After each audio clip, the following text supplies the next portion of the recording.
Yo, what's up guys? It's Noah here, and in today's video, we're going to be talking through some player props I like on Prizepicks for today's NBA slate on Sunday, April the 13th. It's the last day of the regular season. We have a full 15-game slate. Every single team is playing today, but right now when I'm recording this video on Saturday night, we don't have a lot of props up yet. There's only props up for like a few teams, and that's mainly just because there are so many teams that are like resting guys and not going to be playing their normal starters, not going to be playing them normal minutes, even if they do play. So like the sports books, they're going to be very, very, kind of pick and choosy on how they give out props today. Like you might not see props for certain, teams, for certain games. Because right now, like you look on the board, there's only, like we have props up for the Nuggets, we have props up for the Warriors and Clippers, and we have props up for, I think, Minnesota. And that's it. Because like those are the teams right now that are trying to win, that have something to play for. But like every other team today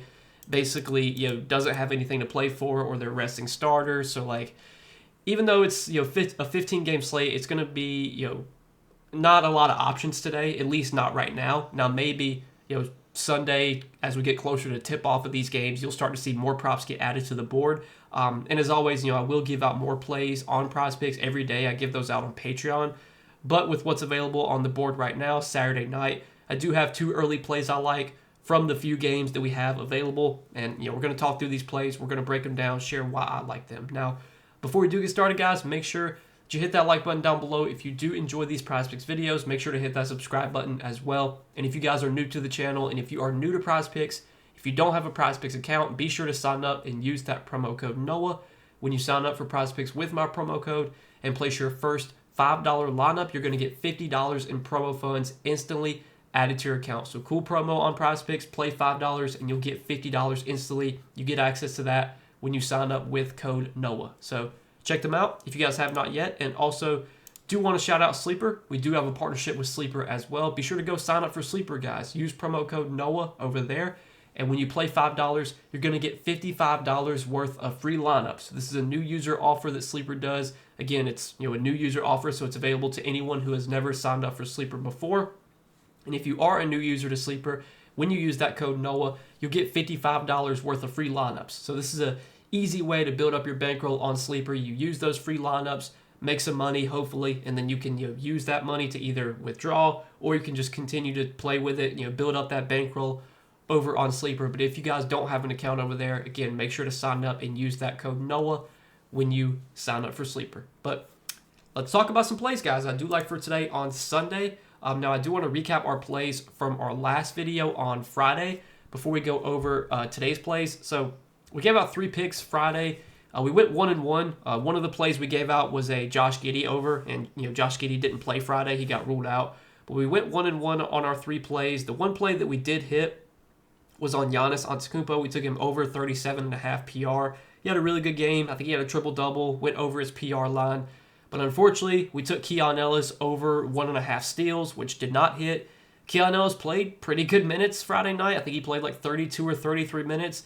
And typically, he's a guy that I would bet on getting 2 steals when he plays that many minutes. But yeah, he had no steals on Friday, which is unfortunate. It's one of the reasons that I really hate those steals and blocks props, because they're just like so hard to predict. And that's, I never take steals and blocks props, but I did really like that one on Keon Ellis. But he played like 33, 34 minutes or whatever, and didn't have any steals. So super annoying. It is what it is, though, guys. We got 2 picks here for Sunday. Let's try and end the regular season on the right note. Let's try and get a win here on these plays, and then we'll have more content coming out next week for the play-in tournament and the playoffs. I think the play-in tournament starts on Tuesday. Pretty sure there are no games Monday. I don't know for sure, but I'm pretty sure there's no games Monday. So I think the play-in tournament starts Tuesday. We'll have the play-in tournament for a few days, and then we'll have the playoffs, which I think start next weekend. So I'm super excited for the playoffs, and we're going to be doing content all throughout the postseason. Pretty much up until the NBA Finals, up until the end of the season, we're going to be posting Prizepicks videos. So you guys are definitely want to hit that subscribe button, if you do enjoy these videos. But let's talk about our 2 picks for today on Sunday. So the first prop that I do like on Sunday is going to be a prop on Rudy Gobert, and we're going to take Rudy Gobert for more than 24 or 23.5 points plus rebounds, if I can find it. So here we go. Rudy Gobert, 23.5 points plus rebounds. And let's talk through why I like this prop on Gobert. So first off, talking through Minnesota, it's very important to know, if you're going to be betting player props on the last day of the regular season, you need to know like what teams are playing for something and what teams aren't, because that will impact player props. Obviously, that'll impact how these guys' minutes are divvied up, if these guys are going to play their full minutes. And if we look at Minnesota right now, so I think Minnesota, and currently in the standings, they're the 7th seed. So right now, Minnesota technically would have to play in the play-in tournament if the season ended today. But obviously, the season, it's not over yet. There's still one more game. So if we look at Minnesota, if they win today against Utah, they can move up to the 4th seed. But they'll have to have losses from, I think, Denver and the Clippers. Basically, Minnesota can get into the playoffs with a win. If Minnesota loses, it's very likely that they're going to have to be in the play-in tournament. I think the only way that they would not be in the play-in tournament with a loss, I don't even know if they could make the playoffs still with the loss. I think if they lose, they're going to have to play in the play-in tournament. So Minnesota is going to be going pretty hard to win this game. I mean, even though they're playing the Jazz and this game does have blowout risk, I expect Minnesota to keep their starters in the game until probably the final 3 or 4 minutes. Obviously, that depends on the score. Now, if Minnesota's up 35 with 3 minutes left, then yeah, their starters are going to be out of the game. But if they're up by 15 with 3 minutes left, I think there's a good chance the starters are still going to be out there, because Minnesota, they're not going to take any chances. They're going to go out there and try and win this game so they can lock in their spot in the playoffs. So I'm expecting pretty normal minutes for their starters, if not maybe a few more minutes than what they would normally play, because this game does mean so much to them. And if we look at Rudy Gobert, not only has Rudy Gobert just been playing incredibly well lately, he's had huge games, coming off a 35-point game against Brooklyn. Gobert's not a guy you really ever expect to score 35 points, but we've really seen him up his offensive game. And this is a great matchup for him against the Jazz. I mean, we'll talk about the matchup in a second, but if you look at Gobert's minutes lately, he's been playing a ton of minutes. 38, 38, 40, 36, 35, 34, 36, 33. They have just been giving Gobert huge minutes every single night. And it's a great matchup here against Utah. Without Walker Kessler right now, I mean, Utah is pretty much, they've mailed in the season. I mean, they're sitting all their guys right now. They're just playing a bunch of backups, and we obviously know that. And without Walker Kessler, this matchup against Utah is so good. Utah's been one of the worst teams defensively this season. They're even worse, with all their starters out. And if you look at Utah in terms of points in the paint, Rudy Gobert is a big man that when he scores around the rim. He's not taking many jump shots. He doesn't take any three-point shots. He is scoring from dunks, alley-oops. He is scoring around the rim. And that's where Utah has been super vulnerable. Utah this season, they're giving up the 3rd most points in the paint.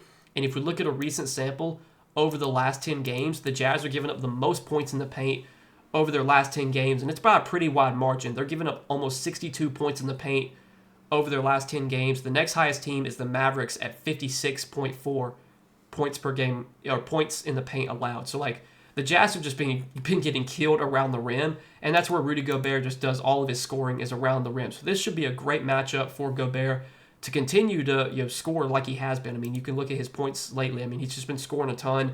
The only thing I worry about again is blowout risk here, but I think just with this game meaning so much for Minnesota, they're going to play their guys pretty good minutes here until the game is way out of hand. Then they'll pull their starters. But if Utah keeps it within 15 to 20 points, there's a good chance that these guys will still be out there. Even if they're up 15 with 4 or 5 minutes left, they're still going to be out there. Maybe they'll pull him in the final 2 or 3 minutes. But I expect Gobert to probably play 32 to 34 minutes here. And if it's a competitive game somehow, if Utah even keeps it remotely close, Gobert could play 36 minutes like he has been lately. But the minutes should definitely be strong in a must-win game. The matchup's fantastic. Gobert's been scoring a ton. This is a great matchup for him to score. And it should be a matchup where he should have success on the glass, too. We know Gobert is really good on the glass. He's a guy that can get you double-digit rebounds pretty much every game. I want to say this season he's leading the league in rebound chances per game. If he's not leading the league, he's up there. He's really close. Gobert's averaging, let's see. He's not quite leading the league, but he's, I think, 6th most. Yeah, 6th most rebound chances per game at 19.3. And just over their last 5 games, Gobert's averaged, I want to say, 23.4 rebound chances per game over their last 5 games. So he's just been really aggressive on the glass. A lot of that's been due to him playing bigger minutes. And again, must-win game. I think we can expect some big minutes from Gobert here. So that is our first prop for today. And then the other prop that I like is on the Clippers. And we're going to talk about a prop on James Harden. And the one that I like here is Harden for more than 14.5 rebounds plus assists. So the Clippers are another team that need to win today. Well, damn, they just bumped that Gobert line up to 24. That's so annoying. Let's see what other props do they have on Gobert. Like right now, they have just a bunch of Demon and Goblin lines, and I don't want to take those. So like, I think we're just gonna stick with the PR line on Gobert.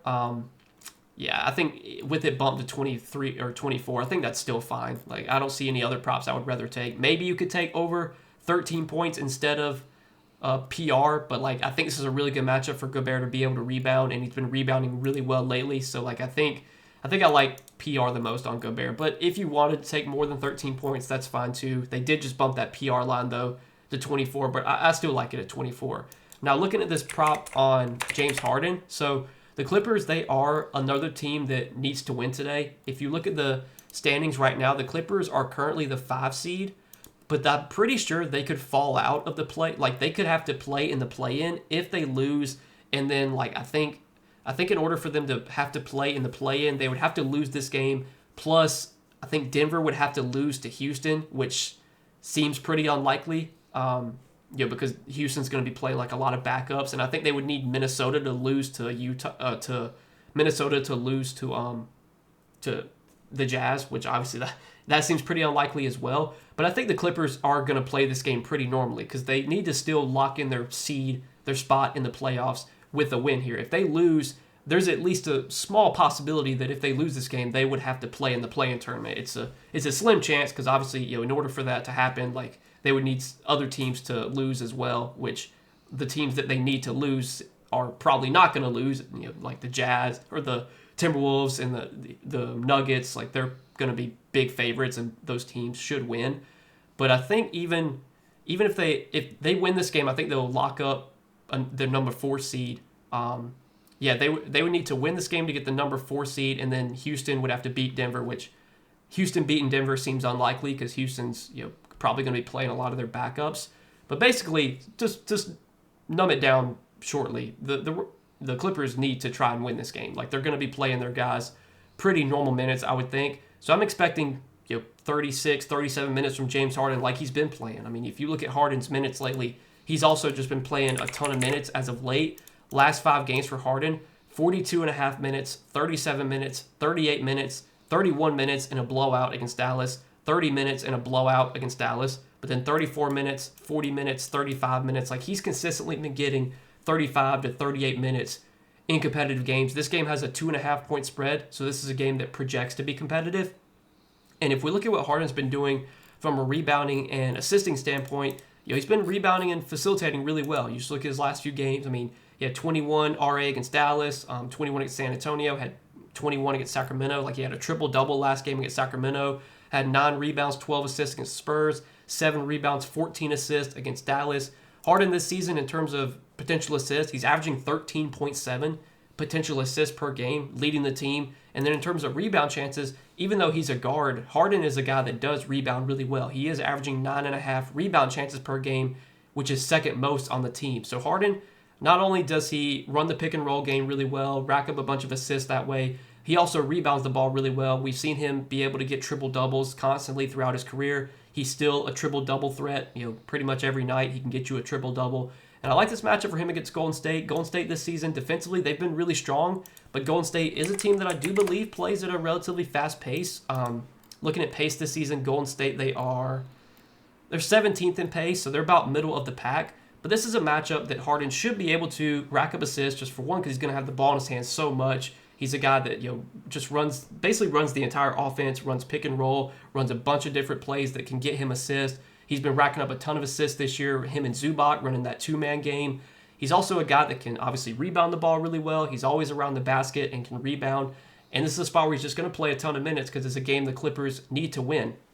And for what it's worth, he has already faced the Warriors a couple times this season, did rebound and facilitate in those games fairly well. He went over this RA line in 2 of his 3 games versus the Warriors this season, had 7 rebounds, 11 assists, 6 rebounds, 16 assists. And then last time he faced Golden State, he did only have 3 rebounds and 7 assists in that game. But he is over this RA line in 2 out of 3 games versus the Warriors this season. I want to say he's over this line in a lot of games this season where he's played like full minutes, 36, 37, 38 minutes.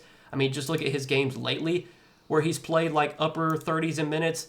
Like you just look at his last, 10 games or so where he's played like 38 plus minutes.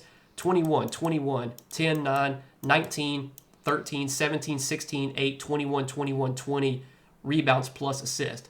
So with this being a game the Clippers need to win, like there's a possibility we see Harden play 38, 39, 40 minutes here. I mean, he's gotten 37 plus minutes in all of his last 3 games against the Kings last game, a game they really needed to win. I mean, Harden played 43 minutes. So like they're really giving Harden big minutes right now. I expect him to play big minutes here in a game the Clippers are trying to win. And I think we can get 15 RA from Harden, whether that's from him racking up a bunch of assists, grabbing some rebounds, maybe doing a little bit of both. I was looking at Harden's assist prop today, which is that's actually what I was going to take first off. His assist prop was at 8.5, but they bumped that line. They bumped that line up to 9. They bumped that line up to 9 right here.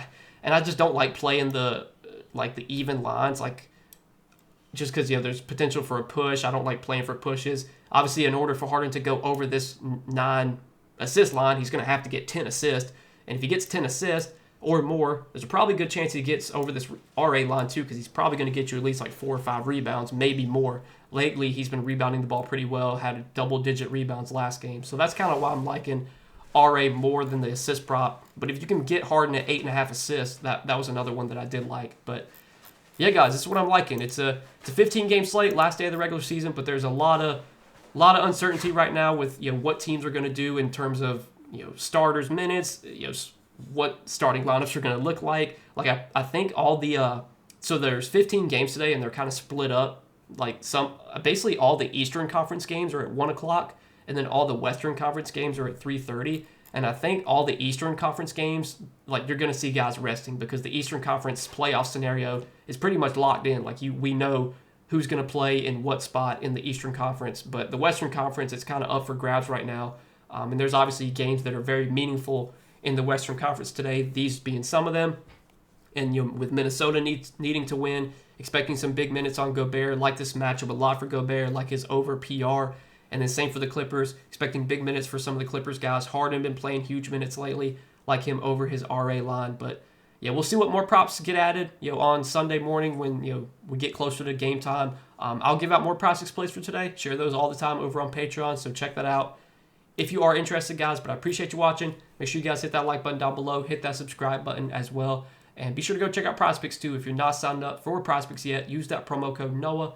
And again, when you sign up and play your first $5 lineup, you're going to get $50 in promo funds instantly added to your account. Check out Prizepicks if you have not yet. But good luck tonight, guys. Thanks for watching. As always, let's win some money on this slate, and I will see you guys in the next video. Peace.